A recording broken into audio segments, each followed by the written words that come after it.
Hey folks, it's Miss Schossler. We are jumping into the week 2 assignment. This is the PICOT assignment, and I know that might be new language or new term to folks, so we're going to walk through that assignment. Hopefully you'll get a nice early start on it this week so that you're not rushing through it at the end of the week, because it is a new thing. If you've never heard of it before, it takes a little bit of time to get used to, and you'll need a little bit of time in the library. So let's jump right in. Before we get started, I want to make sure everybody understands that the goal of this assignment is to find a nurse practice issue, a nursing practice topic. So I want you to avoid medical practice and aim for nursing practice. And there's a fine line between those two things. Certainly, I understand that everybody works on interdisciplinary teams. You're working across hospital units and even across disciplines. But the goal here is to talk about a nursing action because we eventually are going to use that topic, or you, as you go forward, will use that topic to think about a change that you implement through using a business plan out of what you know as a nurse. So we're going to, for this assignment, hone it into just a nursing issue. And I know there's information in the course this week. You're going to learn about PICOT and lots of different ways that you could state the question, but I really want you to focus on what you see in these slides. Just because it'll make it easier as you think about the nursing issue or action that's taken and what you do with that if you're thinking about change later. So I want you to focus on a nursing practice issue, and in the first section, or the first bullet point here, you see examples of nursing practice issues. Absolutely not a total list. You can choose any nursing practice issue you want that you can fit into an appropriate PICOT question and that you can find research on in the library. And that sometimes is your deciding factor because it is difficult. We don't have enough researchers. We don't have enough researchers, period. So you won't always be able to find the research you need to find to support your topic. And this topic that you choose is going to be used through the rest of the assignments in this course. And the last assignment in this course is going to require you to find quantitative research on your topic. 3 articles, I believe, of quantitative research on your topic. So you need to be able to know that that's out there for you. Otherwise, you'll be frustrated and you'll end up changing topics later on. So it's best as you move into the first week or the first assignment to know that that research already exists, to have gone to the library and found some. So I want you to practice or focus on a nursing practice issue. Here's some topics. These are things that nurses really have control over, right? Barcoding, daily weight practices for your patients, bedside report, or the type of report or communication you use, the type of pain scale that's used, whether you use music as an adjunct for comfort for patients. And while having a Foley catheter inserted is not a nursing topic or action, the use of a protocol to remove one is. So there's a part of that you could use there. The same with ambulation. You see that I've put a list of medical issues that I want you to avoid, because when you get to your change project later on, you'd be trying to change the medical practice, but we're going to change the nursing practice. So avoid those medication questions. And I put an example of the type of antihypertensive to use, but really avoid any question related to what medical treatment should be used or which type of drug or something like that. Ambulation orders, you see I have in the do not use section, but there's parts of that you could use because nurses do, for example, use passive range of motion with patients. You decide probably how often you're going to get a patient up, but the actual order for activity level is written by the physician. So you want to leave that issue alone. Okay, so that's just a little idea of where to focus and where not to focus.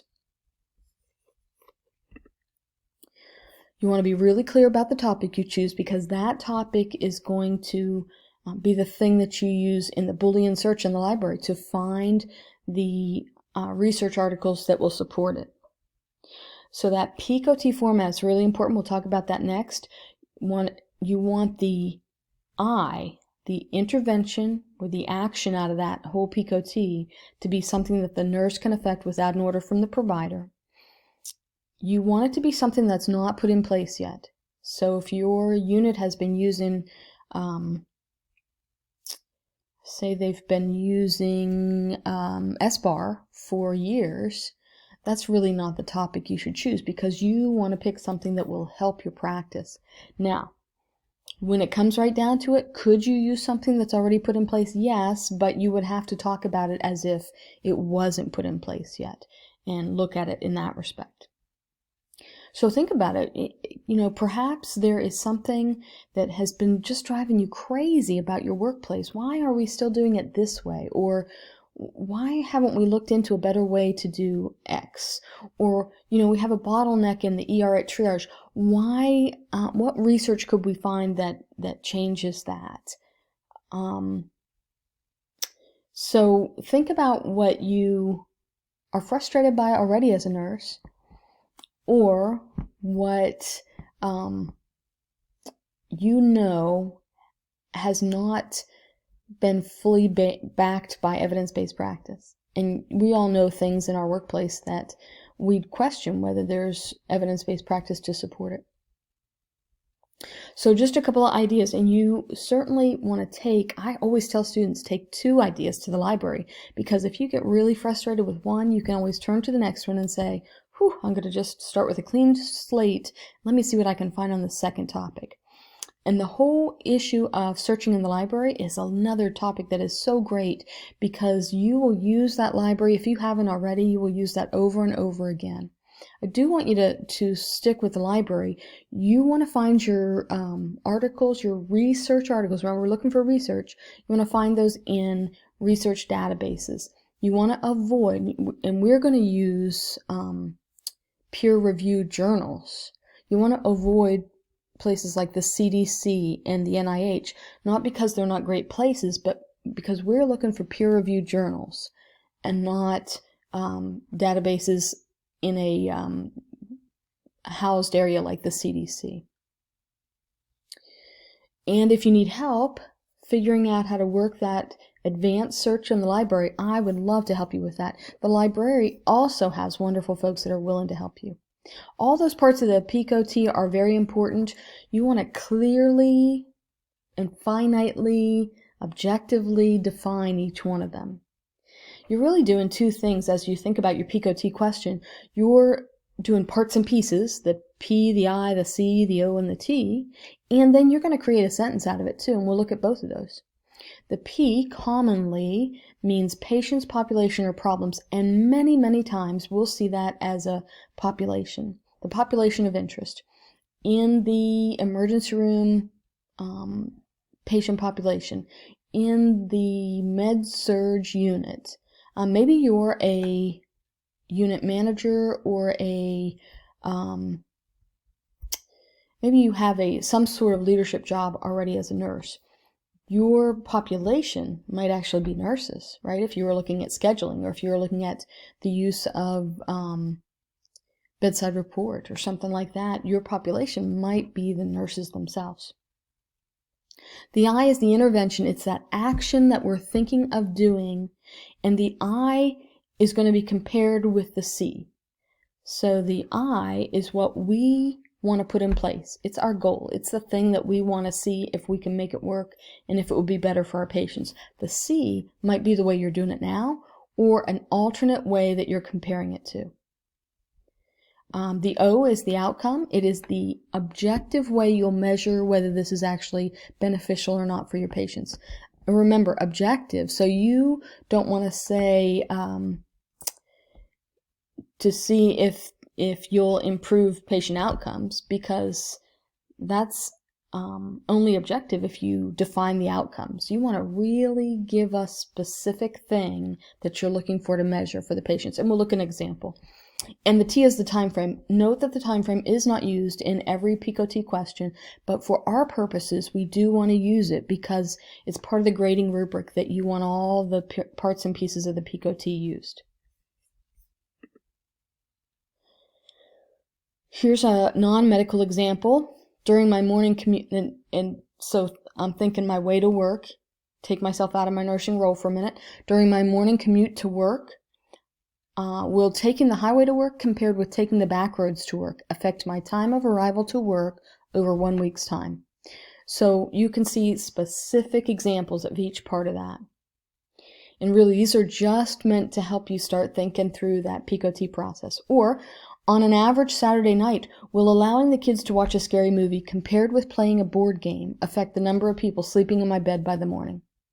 You can see specific objective topics there. The measure is objective, the population is objective, the action is specific.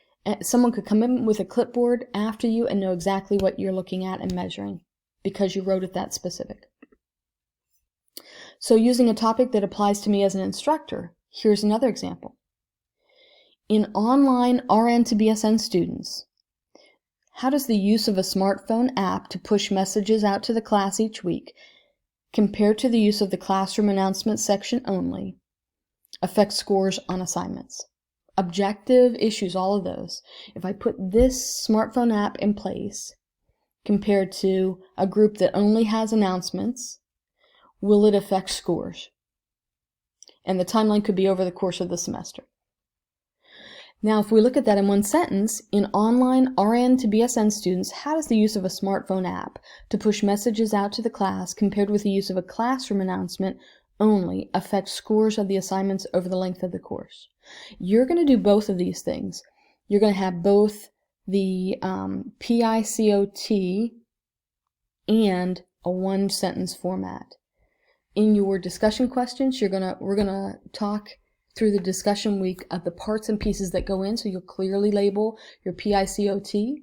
In the paper, you're going to have a clear one-sentence PICOT sentence. Another nursing topic. In the population of hip, stroke, and amputee patients attending inpatient rehabilitation, how does the practice of giving patients and family their primary nurse's handheld phone number, compared to allowing them to use the call bell to call for assistance, affect documented satisfaction scores, or even maybe affect fall rates over the first 2 quarters of the year? And in one sentence, in the population of hip, stroke, and amputee patients attending inpatient rehab, does the practice of giving the patients and families the primary nurse's handheld phone number, compared with allowing them to use the call bell system only for assistance, affect documented satisfaction scores over the first 2 quarters of the year? You can see these are specific items. We're going to do this compared to this. Now, I'll tell you, this example would be a hard one to find research on, but I just want you to see how you can set up your PICOT questions. So put it in a sentence like this. In blank, what is the effect of blank on blank compared with blank within blank? I know that in the course you have lots of examples of ways you can write a PICOT question. If you use this way, you will set yourself up for success for the assignments and then later on for your paper. Not just your papers in this class, but following papers. The directions from your out of the course look like this, and we really have tried to set you up with some good support, like the library UMUC edu/nursing 410 assistance, to help you pick a PICOT question. We're going to talk about your PICOTs in discussion this week, so you'll get feedback from me all week long about whether you are choosing something that is going to work or not work for the assignment. That only helps you if you come back and read my feedback. If you write your discussion question and never come back and look for feedback, then you might get started on the wrong foot for the assignment. So please, please, please come back this week, a day or two after you've written that discussion question, to see if I will have left you feedback, and then read the feedback and tell me what questions you have. You could try rewriting it if I give you feedback to rewrite it, But please, if you have questions, email me or text me, because I might not see your revision in the discussion area. I won't get to every one of those.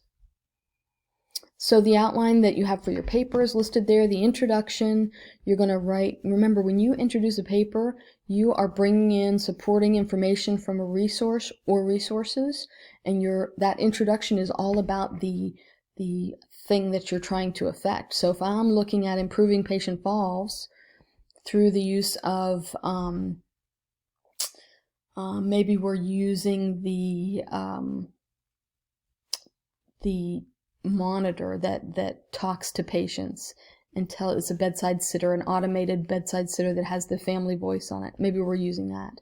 So if that's my topic, then I want to, in my introductory paragraph, I want to fully talk about the number of falls and the problem that is. Bring in a source that says either how many dollars we're spending on falls, or how many falls are being affected, or how many even patients die from falls, or length of stay is increased from falls. And then you can also talk about the I in that introductory paragraph. So you're really hitting the population, or the P and the I in the introduction. But please do bring in a resource or resources there to support, because in your introduction of any paper you write, you want to convince the audience, the reader, that this is an important topic for them to listen to and for you to talk about. Provide a clear and complete clinical question, and that's that full sentence that we're talking about. It's going to have all the parts of your PICOT in it. You're going to provide a discussion on the rationale for posing the clinical question, and you're going to use good grammar, APA, all that good stuff. I will give you a sample paper. Check back later this week for it. And then very, very important that you look at your rubric anytime you do an assignment. And this is what the rubric looks like for this one. You need a title page. You need an introductory section, clear and thorough on the content to be presented in the paper. So that means not only are you going to talk about the importance of your topic, but then you're going to say, before you end that section, you're going to say what will be coming up in the paper. This paper will include blank, blank, blank. You're going to talk about your clinical question. You will discuss the PICOT. You'll have all parts of the PICOT in the clinical question. Those two really go hand in hand, the PICOT format and the clinical question. The rationale for the question, and that's really the importance, right? And then the grammar, spelling, and mechanics, APA format. There are plenty of resources in the course this week, and you also have a couple of additional resources here. And this is a great topic to Google. PICOT questions, if you have any APA format PICOT questions, lots of great stuff out there. And I should be your first resource, so give me a call if you have questions. Text message me. I'm happy to speak to you. Keep in mind that as you look at this topic, what you pick now, you're going to use for the rest of this course and into your next course. So you really want to pick well. And so you're going to have to rely on my feedback in the discussion area to help you with that, and rely on the fact that you can find research articles in the library. I will tell you, we've got several assignments. So this one, developing your PICOT question. The next assignment is submitting a research article that you're going to review in the assignment after that, critique in the assignment after that. But to do that, you've got to pick a good research article. You need a qualitative or a quantitative research article on your topic, on the I of your topic. So part of the next assignment then will be turning that in to get approval to use the article, the research article. And then following that, of course, we're going to critique the research article. That's going to be very specific on parts and pieces of the article that you have to critique. And remember, critiquing is really saying whether the authors did a good job. Did they do what they're supposed to do? And then the final assignment in week 7 is going to be bringing together at least 3 quantitative research articles on your topic and synthesizing the evidence and a bunch of other stuff. So keep in mind, you need 3 quantitative research articles on your topic. The easiest route, of course, is to use one of those 3 quantitative research articles in your second assignment, or what is really your third assignment, that you're going to critique one research article.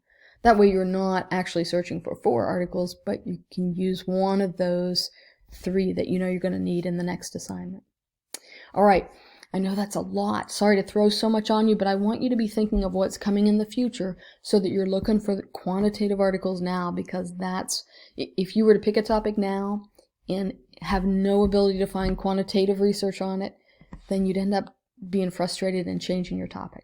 I would love to answer any questions you have. Give me a call, send me a text message. Welcome to the course. Happy week 2.